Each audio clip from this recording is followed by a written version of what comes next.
उधर रमजान के बीच लोकसभा चुनाव होने पर सवाल उठाए जा रहे हैं। लखनऊ के मौलाना खालिद रशीद फिरंगी महली ने रमजान में मतदान पर नाराजगी जाहिर की। उन्होंने चुनाव आयोग से मुसलमानों की भावनाओं का ख्याल रखने और चुनाव की तारीख पहले या बाद में करने की मांग की है। उन्होंने कहा है कि 5 मई को मुसलमानों के सबसे पवित्र महीना रमजान का चांद देखा जाएगा और चांद दिख जाता है तो 6 मई को पहला रोजा होगा। ऐसे में रोजे के दौरान देश में 6 मई, 12 मई और 19 मई को मतदान होने वाला है, जिसकी घोषणा कर दी गई है। इससे करोड़ों रोजेदारों को परेशानी होगी। वहीं टीएमसी के नेता और कोलकाता के मेयर फिराद हाकिम ने भी रमजान के दौरान मतदान की तारीखों को बदलने की मांग की है। इलेक्शन कमीशन ने जो डेट्स अनाउंस की हैं उसमें 6, 12 और 19 को भी वोट डालने का ऐलान किया गया है, जबकि 5 मई को रमज़ान मुबारक का चांद देखा जाएगा। अगर चांद हो जाता है तो 6 से रमज़ान का मुबारक महीना शुरू हो जाएगा और ये तीनों वोटिंग डेट्स रमज़ान के मुबारक महीने में पड़ेंगी, जिससे कि मुसलमानों को गैर मामूली परेशानी का सामना करना पड़ेगा। इसलिए मेरी इलेक्शन कमीशन से यह गुजारिश है कि इन डेट्स में तब्दीली कर दें, जिससे कि ज़्यादा से ज़्यादा लोग वोट डालने के लिए निकलें और उनको रमज़ान में किसी दिक्कत का सामना न करना पड़े। इसलिए ये डेट्स या रमज़ान से पहले रख ली जाएँ या ईद के बाद भी इलेक्शन करवा लिया जाए तो बेहतर है। तो रमजान में मतदान को लेकर हंगामा मचा हुआ है। ऐसे में इस पूरे मामले पर राजनीतिक दल अब सियासत पर भी उतर आए हैं। आपको हमने लगातार बताया ही, रमजान का महीना 6 मई से शुरू हो सकता है और 6 मई को ही 5वें चरण का मतदान होगा, फिर 12 मई और फिर 19 मई। तो रोजे की वजह से कम हो सकती है वोटिंग, ऐसा कुछ मुस्लिम पक्षकार कह रहे हैं। 11 अप्रैल से शुरू होकर और आगे तक चलेगा और 23 तारीख को इसकी गिनती होगी। अंतिम 23 मई को उस दिन चुनाव नतीजे आएंगे। इस बीच में रमजान का भी समय आ रहा है।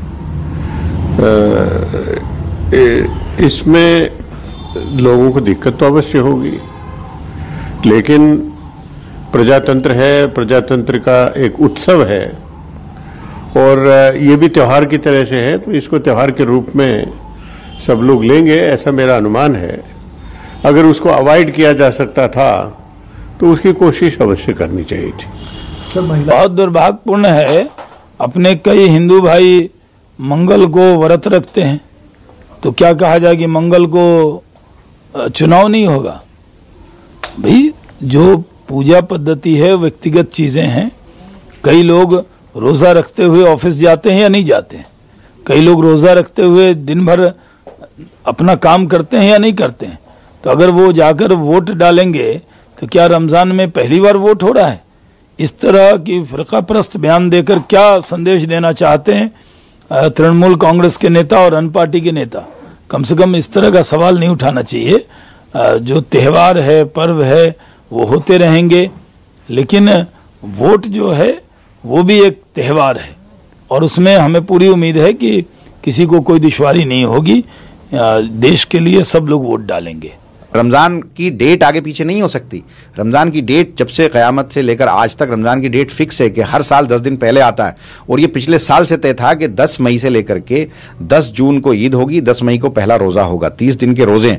इलेक्शन पहले हो सकता था, इलेक्शन को ये 5 फेज में ला सकते थे या 15 दिन पहले ला सकते थे, लेकिन इनका इंतज़ार था कि रमज़ान में कम से कम 3 जानबूझ करके, देखिए ये इनॉग्रेशन का इंतजार हो रहा था। इलेक्शन कमीशन एक तरफ इलेक्शन कमीशन कहता है कि हमने तमाम मजहब का ख्याल रखा, तमाम फेस्टिवल का ख्याल रखा। अगर इलेक्शन कमीशन ने तमाम मजहब का ख्याल रखा होता, तमाम फेस्टिवल का ख्याल रखा होता, तो ये रमजान से पहले इलेक्शन को खत्म कराते। इन्होंने सिर्फ बीजेपी का ख्याल रखा कि किस तरह से मुसलमान वोट डालने न जाए और सीधा सीधा इसका फायदा बीजेपी को हो, इस चीज का ख्याल रखा। रमजान में इलेक्शन आने से मुसलमानों का जो ईमानी जज्बा होता है, जो रूहानी उनका जो लेवल होता है, वो ज़्यादा होता है और मुझे पूरा यकीन है कि उस दिन पोलिंग परसेंटेज बढ़कर होगा।